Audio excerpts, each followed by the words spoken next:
2020 жылы Кыргызстанда Россияда Кыргызстандын жылы белгиленет. Эки өлкөнүн президенттеринин чечими менен бул КМШ, ЕАЭП, Шанхай кызматташтык уюму, ЖККга мүчө болгон Кыргызстан менен Россия үчүн масштабтуу долбоорлордон эри шаркак мамилелер жылынын максаты эки элдин бири-бирине болгон ишенимин арттырууга жана мамилесин жакшыртууга өбөлгө болот. Эки мамлекеттин кызматташуусу маданият тармагы менен гана чектелбестен, башка экономикалык, саясий, финансылык багыттарды да камтыйт. Кыргызстан менен Россиянын алакасы ансыз деле жакшы өнөктөштүк, стратегиялык мүнөздө. Эри шаркакчылдын белгилөөнүн кандай кажети бар? Мындай өңүттөгү долбоорлор эки тараптуу мамилелердин сапатын жакшыртат, жаңы мүмкүнчүлүктөргө жол ачат. Андыктан бул жыл саясий жактан эле эмес, практикалык көз караштан караганда да маанилүү. Эки өлкөнүн кызматташтыгын жаңы деңгээлге көтөрөт. Пландалган иш-чаралардын ичинде өзгөчө маани юбилейлик даталарга берилет. Анын ичинде чыгаан опера ырчысы Миңжилкыевдин 80 жылдыгы жана хореографиянын гении Базарбаевдин 70 жылдыгы бар. Жылдын алкагында көптөгөн иш-чараларыбыз бар. Булар театралдык гастролдор бар. Биздин театрлардын баардыгын ушу Россия Федерациясына чыгарып келүү боюнча азыркы учурда планга киргизилди. Бул биздин баягы маданий кызматкерлер үчүн чоң тажрыйба болот, башка жакка чыгып келиш. Ошол эле мезгилде Россия Федерациясында иштеп жашап жаткан биздин мекендештер үчүн дагы бул чоң жаңылык болмок эле. Анткени көп жылдан бери билесиздер өзүңүздөр, биздин мекендештер ушул биздин театрларыбыз келсе экен, биздин маданий кызматкерлер келсе экен деп күтүп атат да. Андан тышкары опера жана балет театры, биздин улуттук операны, улуттук балетти Россия Федерациясына алып чыгат. Биздин сүрөтчүлөр Москва шаарында жана азыркы учурда Санкт-Петербург шаарында кыргыз сүрөтчүлөрдүн көргөзмөсүн уюштурушат. Ал эми улуу жеңиштин 75 жылдыгы майрамдоого өзгөчө басым жасалат. Владимир Путин май айындагы Москвадан өтчү майрамдарга Сооронбай Жээнбековду чакырган. Кыргызстандын куралдуу күчтөрүнүн аскерлеринин 9 майда Кызыл аянттагы салтанатка катышуусу да күтүлүүдө. Бул маанилүү окуя, анткени улуу ата мекендик согуштун жеңишине кыргыз элинин уул кыздарынын кошкон салымы зор. Ошондой эле Ржев алдында кыргыз жоокерлеринин жаркын элесине эстелик тургузулат.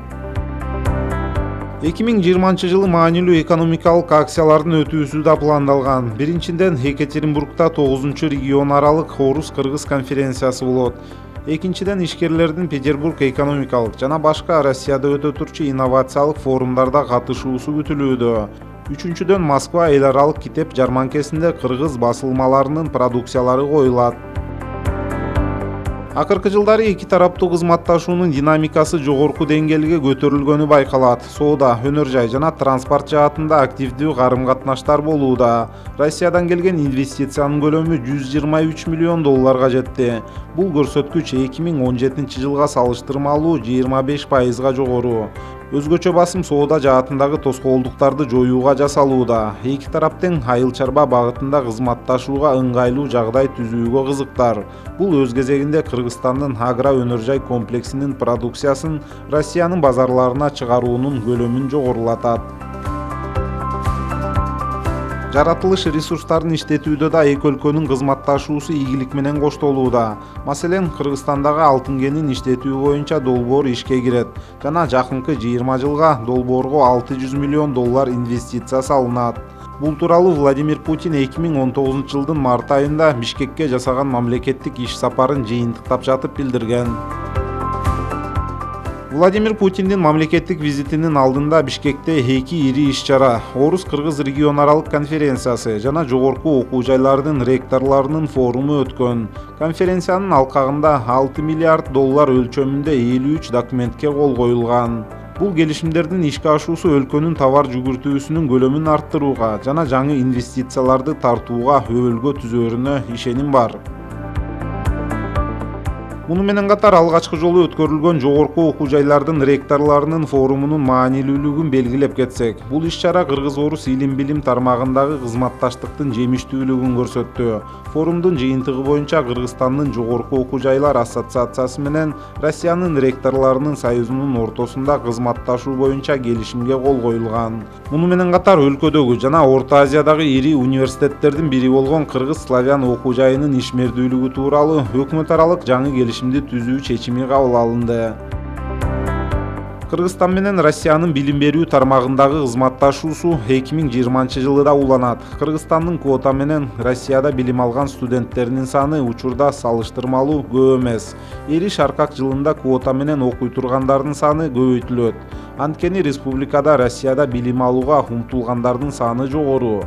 Ошондой эле келечектеги адистердин квалификациясын жогорулатуу боюнча да иш-чаралар пландалган. Здесь все-таки больше 80 ректоров приехало, и, конечно, это будет очень... Бишкекке 80 ректор келген. Бул деген албетте кызматташууну өнүктүрүү үчүн абдан чоң түрткү болот. Билим берүү россиялык жана кыргызстандык кесиптештердин бирдиктүү коомчулугун түзүүдө негиз болуп берет. Ошондуктан келечекте өнүгүү үчүн чоң мааниси бар.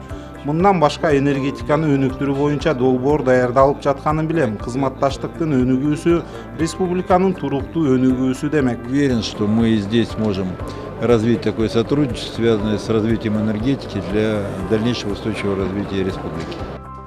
Москва менен Бишкек билим берүү тармагында активдүү кызматташат. Россияда 16 миңдей кыргыз студенттери билим алса, алардын 6,5 миңи федералдык бюджеттин негизинде окушат.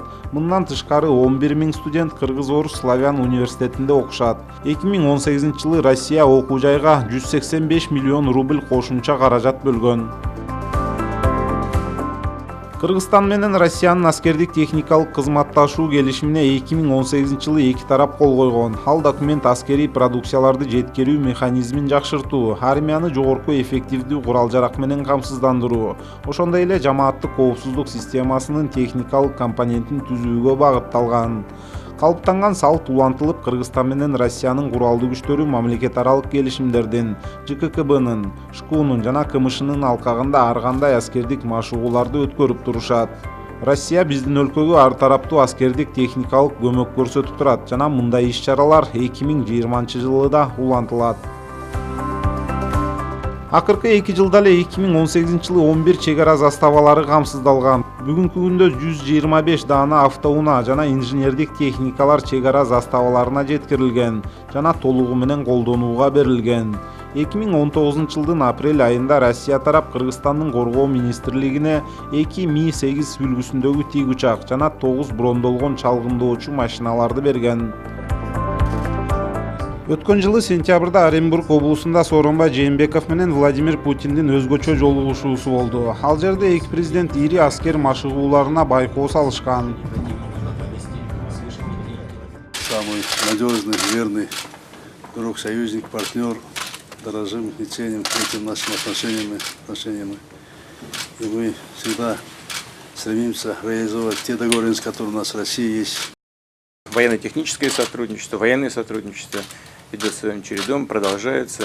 То, что и ваши подразделения принимают участие в этом крупнейшем для всех нас военном событии, это очень важно. 128 тысяч личного состава, 600 летательных аппаратов, это действительно очень важный этап подготовки наших вооруженных сил на случай отражения любых непредвиденных ситуаций, в том числе и связанных с борьбой с терроризмом. Ири Шаркак жылында эки өлкөнүн журналисттеринин жолугушуусу пландалууда. Россияда Кыргызстандын туризми тууралуу маалымат жок десе, ошол эле учурда өлкөнүн туристтик потенциалы абдан жогору. 2020 жылы эмгек мигранттарынын социалдык укуктарына байланыштуу бир катар орчундуу көйгөйлөрдүн оң тарапка чечилүүсү күтүлүүдө. Кыргыз-Орус мамилесинин өнүгүү динамикасына көз чаптырсак, Россия Кыргызстандын стратегиялык өнөктөшү жана ишенимдүү экономикалык союздашы. Учурда өлкөдө биргелешкен 700дөн ашык ишканалар ишмердүүлүгүн жүргүзүүдө. Стратегиялык багыттын негизи катары Россия менен болгон товар жүгүртүүнүн көлөмүн 2 миллиард доллардан ашыруу болуп эсептелет. Ири Шаркак жылында иш-чараларды өткөрүү кылдат мамилени талап кылат. Келечекте анын экономикалык эффекти абдан максималдуу болот деген үмүт чоң.